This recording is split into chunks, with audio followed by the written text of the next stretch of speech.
50 ans après son accession à l'indépendance célébrée le 6 juillet dernier, le Malawi fait le bilan sur le chemin parcouru. Durant les premières années d'indépendance, le pays a traversé de nombreuses difficultés d'ordre politique, économique et social.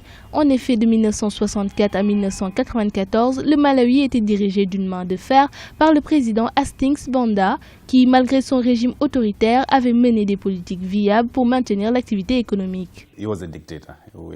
Nous étions sous une dictature. Grâce à l'instauration du système du parti unique, le parti du Congrès du Malawi a eu le dernier mot sur tout. Hastings Banda a régné avec autorité et tout le monde l'écoutait. Malgré tout cela, les choses allaient plutôt bien à cette époque. Prenons l'agriculture par exemple. Nous avons eu une des industries les plus fortes dans la région. En matière d'emploi, les gens travaillaient au moins dans les fermes. Mais aujourd'hui, tout cela a disparu.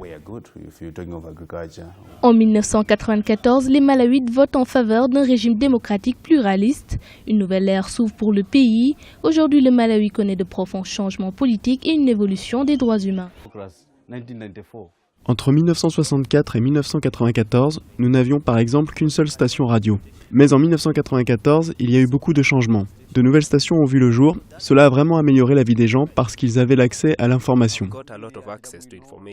Sur le plan économique, le Malawi bénéficie d'une nouvelle vague de développement grâce notamment à une politique d'ouverture internationale. Cependant, beaucoup de défis restent à relever, en particulier le chômage des jeunes.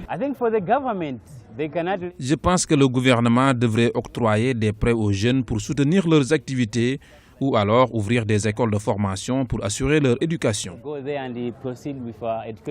Le Malawi est un pays fier de son passé, de ses cultures et de ses institutions. Depuis son indépendance, le pays n'a pas connu de conflits armés. Ces dernières années, toutes les transitions politiques ont été pacifiques.